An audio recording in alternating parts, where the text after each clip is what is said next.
What is up, guys? Dr. Shepard here, and I want to talk to you today about some of the crazy physical symptoms that you can get with depression, anxiety, and honestly, like really most mental health conditions.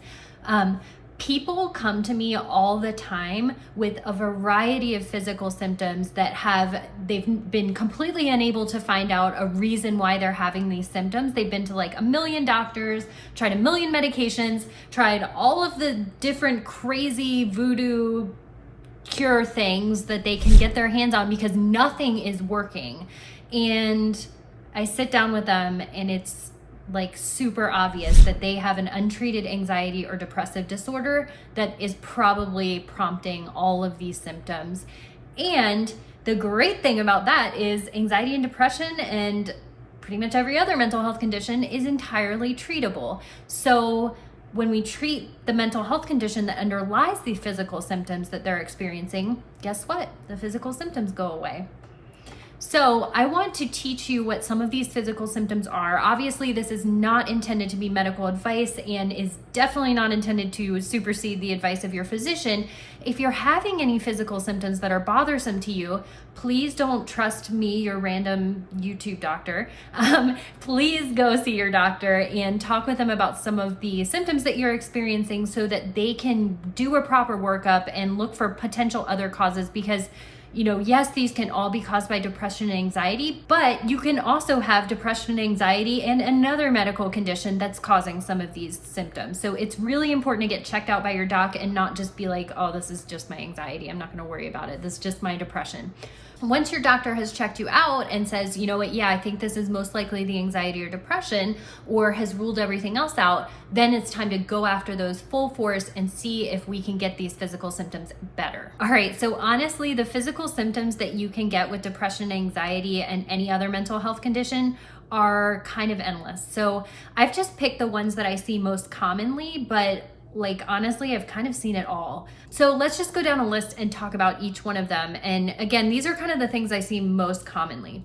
So first thing I hear about all the time is extreme fatigue. Like people with depression and anxiety can be beyond exhausted. It takes a lot of mental energy to have one of these psychiatric disorders, and you're usually not sleeping that well. You're usually constantly revved up and like on high alert all the time. So you're going to be exhausted physically, mentally, everything. And people will describe to me this just profound fatigue. It's not like I had a long day at work fatigue. It's like a sinking, like I can't get off the couch if I wanted to fatigue. Like I'm so exhausted, I can barely move. It's bad. So when I see people that are having this extreme fatigue, we start with really, really small baby steps to try and get them to do things that might be super exhausting for them. So like they might have to set a goal to swing their feet over the side of the couch for 3 minutes that day. It can be really that small, but what we're trying to do is kind of get their body working and moving again. Of course, for people that have profound fatigue like this, they oftentimes need medicines to help with their depression or anxiety.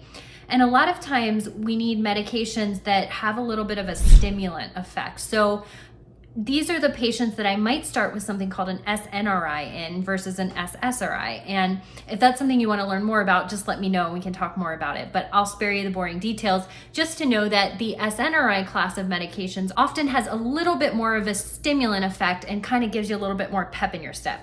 Not true for everybody, but it's something I think about when I see this profound fatigue. Headaches are the next big one. Head on, apply directly to the forehead. So I will see people that have gone through all sorts of crazy treatments for their headache and have been on every medication for headache under the sun, and they still have headaches. And then we find out they're super anxious or super depressed. And this kind of makes sense if you think about it. I mean, if you are anxious or depressed or have another mental health issue, you're probably going to be really tight in here, like your neck and your jaw, like you're clenching your teeth. A lot of people with mental health issues grind their teeth at night, and that can certainly cause headaches. You're also probably not taking that great care of yourself because you're struggling with a mental health issue. So people with mental health issues are not drinking as much water as other people. They're not eating as healthy as other people. They're not sleeping well, and that alone can cause headache. So it really can be very interrelated. Nausea and vomiting are also super common in people with mental health issues. The nausea and vomiting can actually even occur at times that are totally unrelated to when you're feeling, say, anxious or super depressed. So, for example, you might have an issue with anxiety and you're not feeling particularly anxious at that moment, but you get really nauseous. And it seemed to kind of come out of random. And it's almost like your system is kind of out of whack. If you're interested in learning more about the connection between the mind and the gut, check out a recent video that I did on the subject and let me know if you have other questions. Okay, so talking about GI tract, the upper GI tract is not the only one that can be affected in anxiety, depression, and other mental health conditions. Lower GI tract can also be affected. So most commonly this comes out as diarrhea. Like bad diarrhea. Especially in people with anxiety and, other things I've seen, things like bloating and flatulence, good old fashioned farting. I'll just say farting. That can also be worse. And again, this is because the mind and the gut are super interrelated. Okay, sticking on the GI tract, it is super common for people with depression and anxiety to have a very significant change in their appetite. So typically this is a decrease in their appetite. So they may have weight loss, they may just not feel like eating, but have to force themselves to eat. But in some types of depression especially, it can actually be an increase in appetite. This is most common in the type of depression that we call an atypical depression. And this is associated with other particular symptoms like sleeping too much as opposed to not sleeping enough, which is something we see in more of a typical depression. And typical and atypical just kind of to denote what symptom set is more common. So typical depression, sleeping less, eating less. But atypical depression, we call atypical because it's less common, and that's associated with sleeping more and eating more. So you can really go either way with your appetite. Kind of related to that, people with depression and anxiety can sometimes get really addicted to carbs and sweets and like all sorts of things that we know we shouldn't be eating, but you just can't help yourself. And I think a big part of this is because when you're depressed or anxious, you're kind of looking for a little pick-me-up. Like you're looking for that next hit of dopamine. And one surefire way to do that we all learn because we all try some sweets at some point is just good old-fashioned sugar. So if you are finding yourself, wanting to cut back on sugar but having a really hard time doing so, that could be one of the reasons. Uncontrolled anxiety and depression. Very similar is, if you're trying to cut down on alcohol, marijuana, if you're trying to cut down on smoking cigarettes, all of that stuff is going to be made so much more difficult if you have an undertreated anxiety or depressive disorder because, again, your brain is craving some relief and it's looking for that little bit of dopamine, that neurotransmitter that kind of picks us up and activates our reward system, and it's something that we're kind of in dire need of when we're depressed or anxious. Okay, unexplained pain in people with depression and anxiety is so common. It is so common, and it kills me because people will go for years and years and years with this severe pain and look for every type of treatment. I've seen people that have had multiple surgeries to try and address a pain syndrome that doesn't have a clear source. And the whole time it was severe depression or severe anxiety. And it's amazing that when people get treatment for their depression and anxiety, the pain goes away. And if it doesn't go away, it can get significantly better. And then we can start working with them on things like physical therapy and, just good old fashioned cognitive behavioral therapy or acceptance commitment therapy to kind of help them work through that pain. Okay, feeling heavy or slowed down is definitely a problem that I see, especially in depression. And again, this is something that, you know, traditionally we associate with an atypical depression. Some people have called it feeling leaden, or like you're full of lead. So you will physically like feel like your legs are full of concrete. Like it can be really bad. Other people tell me they feel like they're moving through mud or through like quicksand or something. Like it's just everything takes so much more energy and you're so much more slowed down. If you have trouble with anxiety and especially with panic attacks, the next set of symptoms you will be unfortunately very familiar with. And we see things like shortness of breath. So it can be really hard for people to catch their breath for like no apparent reason. Chest pain is so common. Chest pain, chest tightness.